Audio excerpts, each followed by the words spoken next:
टंडो आदम मां city reporter Abdul मोमिन टंडो आदम 28 में योम तकबीर के हवाले से क़ौमी अमन कमेटी टंडो आदम पारां प्रोग्राम रखियो वियो। डिवीज़न सदर रफ़ीक अहमद गोरी मीडिया से ॻाल्हाईंदे चयो त अॼोके ॾींहं ते असांजे प्यारे मुल्क पाकिस्तान एटमी क़ुवत हासिल कई। हिन वधीक चयो त जेकी बि अनासिर पाकिस्तान ख़िलाफ़ ज़बान इस्तेमाल करे रहिया आहिनि, असां उन्हनि खे ॿुधाइण था चाहियूं त तव्हां जेके सुकून जी निंड सुम्ही रहिया आहियो सिर्फ़ु ऐं सिर्फ़ु पाक फ़ौज जे करे। हिननि चयो त जेको बि पाकिस्तान ॾांहुं मेरी अखि खणी ॾिसंदो असां उन जी अखि कढी छॾींदासीं। हिननि वधीक चयो त अगरि पाक फ़ौज आहे त असां आहियूं, असांजा ॿार बच्चा पाक फ़ौज तां क़ुर्बान आहिनि। असां हमेशह पाक फ़ौज सां गॾु आहियूं। डिवीज़न नायब सदर हनीफ शेख, ज्वाइंट सेक्रेटरी अब्दुल मोमिन कोरी समेत सभिनी उहदेदारनि शिरकत कई।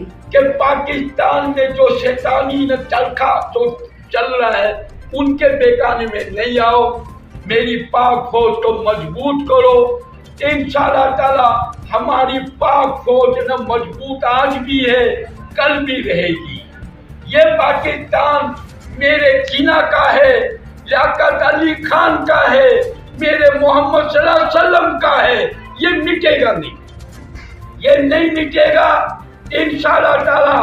ये फौज जो है इंडिया के लाल किले पे भी हम इस्लाम का झंडा लहराएंगे और हम इस्राइल को भी हम जो है ना दफन कर देंगे।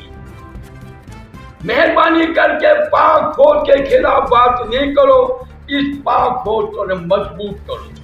मैं आप इस जनरल साहब से मुतालबा करता हूँ, जनरल साहब पाक फौज आपके साथ है, 25 करोड़ अवाम के आपके न साथ हैं। अगर ये शैतानी हरकतें बंद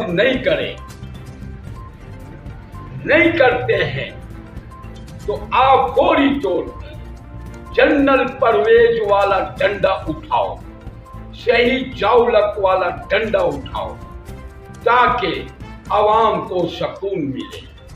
हम एटमी ताकत हैं, हमारा कोई कुछ नहीं बिगाड़ सकता।